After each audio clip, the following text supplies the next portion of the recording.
बिस्मिल्लाहिर्रहमानिर्रहीम। अस्सलाम वालेकुम स्टूडेंट्स, आज जो हमारा टॉपिक है फर्दर कंटिन्यूएशन। कल हमने इंजाइम्स को ही डिस्कस किया था और आज उसे नेक्स्ट डिस्कस करेंगे। प्रीवियस लेक्चर में हमने इंजाइम्स की डेफिनेशन पढ़ी, मेटाबॉलिज्म पढ़ा, मेटाबॉलिज्म की टाइप्स डिस्कस की। हमने डिटेल से देखा था कि इंजाइम क्या चीज़ है। हमने देखा था enzymes are the globular proteins. किस चीज़ से बने होते हैं? प्रोटीन से बने होते हैं।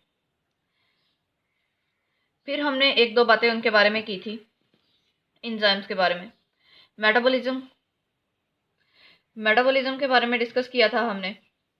मेटाबॉलिज्म की दो टाइप्स के बारे में डिस्कस किया था, कैटाबॉलिज्म और एनाबॉलिज्म। एनाबॉलिज्म में हम लोग क्या करते हैं और कैटाबॉलिज्म में क्या करते हैं? वो प्रोसेस जिसमें मॉलिक्यूल्स नए बनेंगे और एनर्जी यूज होगी। और फिर दूसरे स्टेप में था हमारे पास मॉलिक्यूल्स टूटेंगे तो एनर्जी उसे रिलीज होगी। ये सारा कुछ हमने डिस्कस किया था। Enzymes are not utilized during the chemical reaction. Enzymes chemical reaction में यूटिलाइज नहीं हो सकते हैं। ये कल की सबसे इम्पोर्टेंट बात थी। ओके, यूज नहीं होते, यूटिलाइज नहीं होते, मतलब यूज नहीं होते से मुराद है कि ये प्रोडक्ट का हिस्सा नहीं बनते। और फिर हमने कैटालिस्ट के बारे में पढ़ा था। और आज का हमारा लेक्चर है वो है एक्टिवेशन एनर्जी। ठीक है,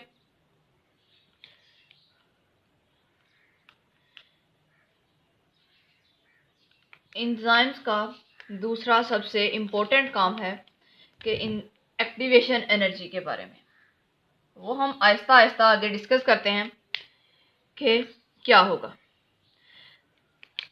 सबसे इम्पोर्टेंट वर्क तो ये है, enzymes lower the activation energy. Okay,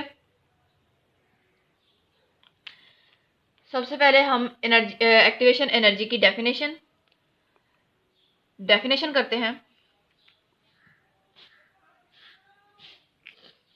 minimum amount of energy to requires to start a reaction. Okay, energy की वो मिकदार जो किसी की रिएक्शन को शुरू करने के लिए चाहिए होती है, किसी रिएक्शन को स्टार्ट करने के लिए चाहिए होती है, उसे हम एक्टिवेशन एनर्जी कहते हैं। लेट फॉर एग्जांपल, मिसाल के तौर पर जब हम आग यूज़ करते हैं, आग का इस्तेमाल करते हैं, तो उसके लिए हमें जलाते हैं उसको, तो वो कौन सा खुद ब खुद कौन सा वो आग जल जाती है? हम उसे मैच बॉक्स से इग्निशन देते हैं तो फिर ही वो आगे प्रोसेस होता है। पहले हम आग जलाते हैं, थोड़ी सी आग से फिर ज़्यादा आग जलती है। या फिर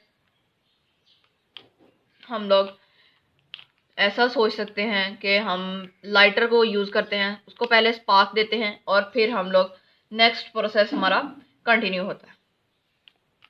ऐसा ही हमें एक्टिवेशन एनर्जी में करते हैं।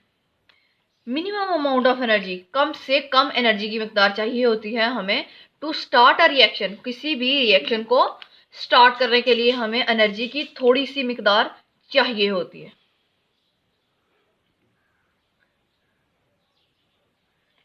इधर हम बायोकेमिकल रिएक्शन कर लेते हैं।